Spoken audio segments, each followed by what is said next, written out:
İndi isə daha ətraflı. Aprelin 6-sında Zəncanın Rabitə və Telekommunikasiya şirkətinin işçiləri etiraz aksiyası keçiriblər.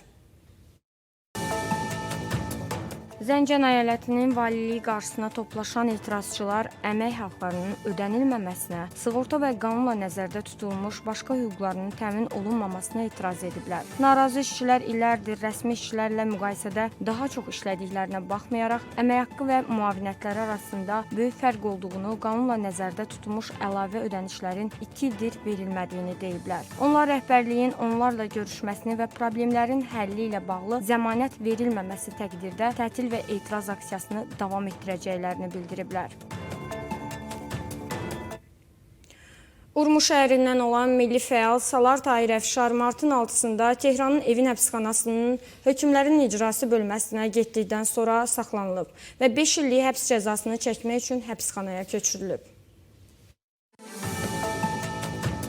Tahir Əfşar fevralın 18-də özünün iş yerində saxlanılaraq Sepahın kəşfiyyat bölməsinin Təbrizdəki təcridxanasına köçürülmüş və bir müddət sonra girov qarşılığında müvəqqəti olaraq məhkəməyə qədər sərbəst buraxılmışdı. Milli fəal milli təhlükəsizliyə qarşı fəaliyyətdə ölkənin təhlükəsizliyinə qarşı toplaşmaq və əlbir olmaqda günahlandırılaraq 5 il həbs cəzasına məhkum edilib. O, bundan əvvəldə dinc fəaliyyətlərinə görə həbs edilib və məhkumluq dövrü yaşayıb. İranın Xarici İşlər Naziri Abbas Araqçı, Prezident Donald Trampın məktubuna ölkəsinin cavabını aldıqdan sonra Tehran və Vaşinqtonun hələ danışıqlar aparmadığını bildirib. Abbas Araqçı İran parlamentinin xəbər agentliyinə müsahibəsində bildirib. Biz öz nöqteyi nəzərlərimizi bildiririk. Ona görə də diplomatiyaya və danışıqlar yoluna sadiqik. Ancaq dolayı yolla gedirik. Əlbəttə, etiraf etmək lazımdır ki, indiyədək danışıqların heç bir mərhələsi olmayıb.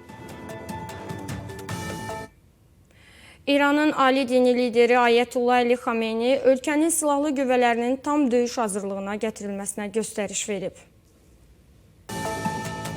Bu barədə Reuters agentliyi yüksək rütbəli İran rəsmisinin istinadən məlumat yayıb. Mənbənin sözlərinə görə İran, İraq, Küveyt, Birləşmiş Ərəb Əmirlikləri, Qətər, Türkiyə və Bahreynə müvafiq mesajlar göndərilib. Qeyd olunub ki, Amerikanın İrana hücumuna hər hansı dəstək, o cümlədən hava məkanının və ərazisinin bu məqsədlə Vaşinqtonun istifadəsinə verilməsi düşmənçilik hərəkəti kimi qiymətləndiriləcək. Qeyd olunub ki, İranın mesajında belə bir hərəkətin ciddi nəticələrə səbəb olacağı da bildirilib. Mənbə bildirib ki, İran Trampın birbaşa danışıqlar tələbini rədd edib. Lakin Omanın vasitəçiliyi ilə dolayı danışıqları davam etdirməyə hazırdır. Qeyd edək ki, mart ayının sonunda Tramp bildirib ki, Vaşinqton və Tehran İranın nüvə proqramı ilə bağlı razılığa gələ bilməsələr, Amerika İranı vuracaq. Tramp bildirmişdi. Biz başqa bir ölkənin nüvə silahı əldə etməsinə icazə verə bilmərik. Mən danışıqlara ümid edirəm. Əks halda hərbi gücə əl atmalı olacaq. Bu dəhşətli olacaq. İran, Amerika ilə aparılacaq danışıqlarda yalnız nüvə proqramı məsələsini müzakirə edəcəyini açıqlayıb. Bu barədə İran parlamentinin sədr müavini Həmid Rıza Hacı Babayi Oman Məsləhət Şurasının sədri Xalid Əli Mavali ilə görüş zamanı bəyan edib. Hacı Babayi vurğulayıb. Mövcud şəraitdə biz yalnız nüvə proqramı ilə bağlı danışıqlara hazırıq. Digər məsələlərin heç bir əhəmiyyəti yoxdur. Yəməndəki Husi üsyançılarının düşmənləri Səudi Ərəbistanı və Amerikadan dəstək ala biləcəyi quru hərbi əməliyyatı hazırlayır. CNN mənbələrinə istinadən verilən məlumata görə hücum cənub və şərqdən, eləcə də Yəmənin sahillərindən hazırlanır. Lakin onun vaxtı hələ müəyyən edilməyib. Husilərlə döyüşən qruplara dəstək verən Amerika ordusu bir ovuc xüsusi təyinatlar istisna olmaqla ordusunu əməliyyata cəlb etməyəcək, bombardımanlarla dəstəkləyəcək. Eyni zamanda telekanala müsahibə verən analitiklər Husiləri sülhə məcbur etməyin çox çətin olacağını irəli sürürlər. Tramp bildirib ki, Amerikanın tətbiq etdiyi tariflərin ləğvi üçün ölkələr çox pul ödəməli olacaqlar. Amerika prezidenti Donald Trump deyib ki, xarici liderlər ticarət kəsirini aradan qaldırmaq məqsədi ilə Amerikanın tətbiq etdiyi tarifləri ləğv etmək üçün iri həcmli pullar ödəməli olacaqlar. Qeyd olunur ki, həftə sonu Trump Avropa və Asiya ölkələrinin liderləri ilə bir sıra danışıqlar aparıb və bu liderlər onu tariflərin tətbiqi qərarına yenidən baxmağa inandırmağa çalışırlar.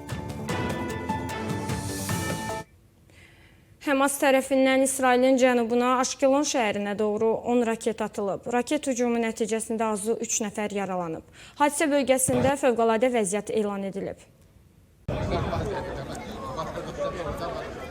İsrail Müdafiə Qüvvələri Qəzza zolağında raketlərin atıldığı ərazini dəqiq müəyyənləşdirib və həmin bölgənin sakinlərinə ərazini tərk etməyə əmri verib. Ordudan bildirilib ki, yaxın saatlarda bu əraziyə cavab zərbəsi endiriləcək. İsrail Müdafiə Qüvvələrinin rəsmiləri Həması dinc əhalinin arxasından gizlətməkdə ittiham edərək bu praktikanın həm Qəzza sakinlərini təhlükəyə atdığını, həm də qarşılıqlı hücumların qaçılmaz olduğunu vurğulayıblar. Ordunun bəyanatında qeyd olunur, Həmasla əlaqəsi olan hər kəs potensial hədəfdir. İsrail vətəndaşlarının təhlükəsizliyi naminə bu təhdidlər istənilən yolla zərərsizləşdiriləcək. Həmasın raket hücumunun mülki əhalini hədəfə alması beynəlxalq hüquq normalarının pozuntusu kimi qiymətləndirilir. İsrail tərəfi Həması xəstəxana və digər mülki obyektlərdə gizlətməsini və müharibə qanunlarının kobud şəkildə pozulması kimi dəyərləndirib.